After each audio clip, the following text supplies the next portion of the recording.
오늘은 잠언 11장에서 14장까지의 본문의 내용을 읽게 될 것 같습니다.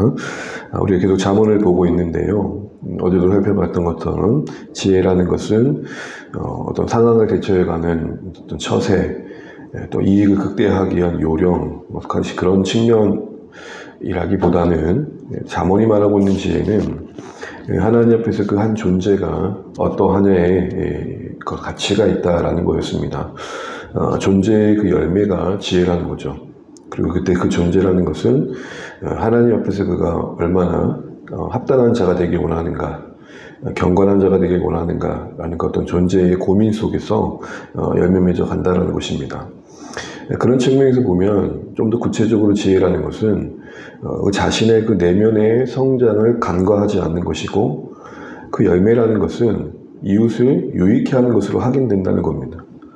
우리가 지혜가 있다라고 할 때, 참 저 사람 자기 이익 하나는 정말 잘 챙기네, 이런 식으로 이해될 때가 있습니다. 소위 저 사람 참 똑똑하다, 참 손해를 안 보고 이익을 남기네, 이렇게 이해될 때가 많죠. 자기의 것을 잘 관리하고 돌보는 것은 아주 중요한 자세일 겁니다. 그런데 잠언을 쭉 읽다 보면 오늘 성경이 말하는 지혜, 의인의 지혜, 하나님을 삶 가운데 인정하는 자의 지혜를 가만히 보게 되면 그가 있음으로 인해서 주변이 기쁘고 또 유익을 누린다는 것입니다. 이것을 또 하나님께서 기뻐하신다는 거죠. 여러분 1절 보시게 되면 이런 말이 나옵니다. 속이는 저울과 공평한 추. 어떻게 보면 상거래에 이루어지는 일들이겠죠. 저울을 속인다는 것은 자신의 이익을 극대화하기 위해서 타인에게 제가격에 합당한 값으로 물건을 주지 않는다는 거겠죠. 근데 하나님께서 그거를 기뻐하지 않으신답니다.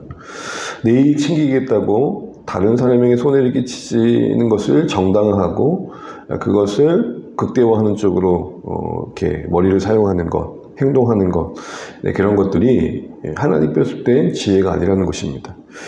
그래서 여러분 쭉 읽다 보면 또 이런 표현도 나옵니다. 10절은 같이 한번 10절, 11절, 12절까지 같이 한번 읽어보겠습니다.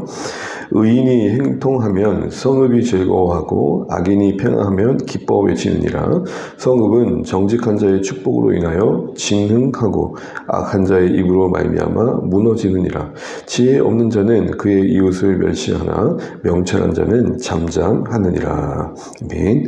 오늘 의인과 악인의 행동들을 개조하면서 지혜 있는 자, 하나님을 경외하는 자, 경건하게 살고 하는 자의 삶에 그가 존재하는 그 성읍이 그 진흥, 더 나아진 쪽으로 가게 된다 되어 있고, 또 그와 함께하는 이웃들은 복되다라고 이야기를 하고 있습니다. 반대로 악한 자가 있는 곳, 그곳에서는 이웃을 멸시함이 있고, 또 그 이웃을 뒤에 보게 되면 돌아다니며 험담함으로 인해서 어려움을 만들어내는 그런 쪽으로 지금 이야기가 되고 있는 걸 보게 됩니다. 타인에 대한 배려, 또 타인을 세워주는 어떤 언어, 필요에 따라서는 그 사람을 보호하기 위해서 잠잠할 줄도 아는 그런 모습보다는 이간질하고 험담하고, 그래서 결국에는 관계를 어그러뜨린 쪽으로 가는 것, 그게 이제 악인의 모습이다 라는 이야기를 하고 있는 것이죠. 이런 이야기를 통해서 뭘 얘기하는 겁니까? 결국 그 사람이 지혜가 있다는 것은 그 한 사람 잘 살겠다고 살아내는 모습보다는 그가 있음으로 인해서 오늘 본문을 보는 것처럼 성읍이 즐거워한다. 그가 있음으로 해서 기뻐하는 거죠.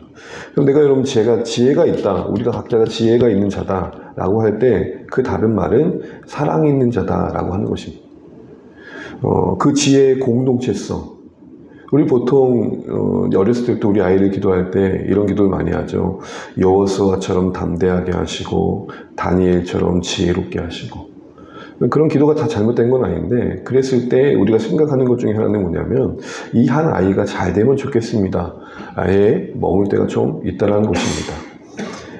우리 한 존재가 내적 성장을 간과하지 않고 하늘의 지혜를 구하고 있는 것은 야고보서의 말씀처럼 그 온유함으로, 그 따뜻함으로, 배려로, 희생으로, 섬김으로, 또 이웃을 세워감으로 증거되어야 한다는 것입니다.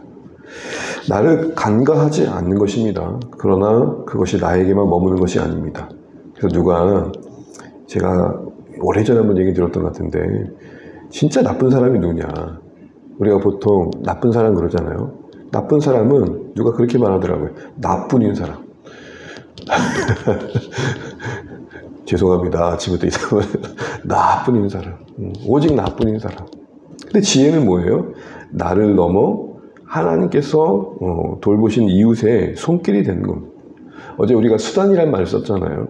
하나님은 여전히 이 세상 가운데 일하시는 것을 여러분 믿으신다면 그 일하심이 우리를 통해 일하고 계시다는 것도 놓치면 안 된다는 거죠. 그래서 지혜는 뭐냐? 나의 한 인생이 사람들이 볼 때 어떠한 자로 세워지고 있냐는 어떤 주목받고 그 시선의 응시를 즐기는 사람이 되는 게 아니라 내 내면의 확장과 존재의 성장 속에서 이웃에게 사랑과 은혜를 끼치는 것으로 하긴 된다는 것이죠.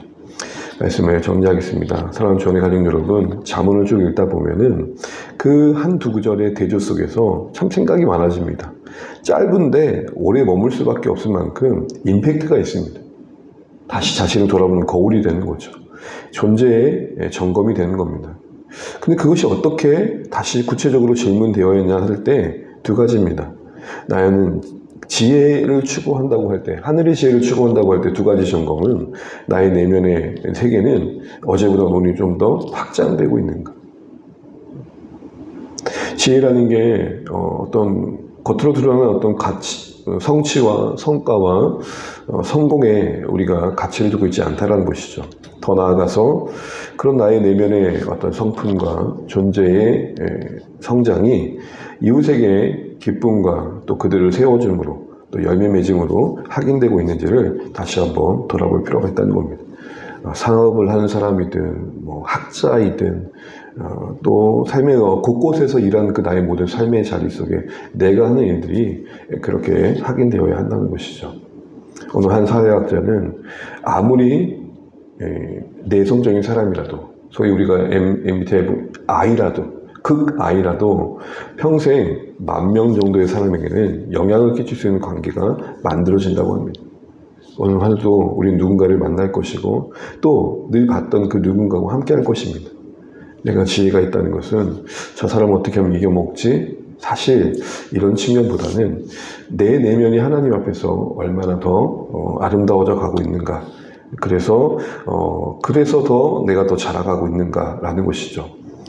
그리고 얼마나 열매를 나누고 있는가. 그래서 30절 보면 아주 멋진 말이 나옵니다. 30절 읽고 마치겠습니다. 11장 30절입니다. 함께 읽죠. 시작. 의인의 열매는 생명나무라. 지혜로운 사람은 사람을 얻느니라. 아멘. 지혜는 생명나무라. 내가 자라가는. 나무의 특징이 뭡니까? 뿌리 내려서 자라가죠. 그리고 그 열매는 뭐라고요? 사람이라. 지혜로운 자로서 나는 이 두 가지가 오늘 잠언을 읽는 내내 점검되어지시면 좋겠습니다. 나의 내면의 세계가 확인되시고 그리고 나는 어떤 열매로서 지혜 있는 자 되기를 기대하고 있는가라는 것이죠.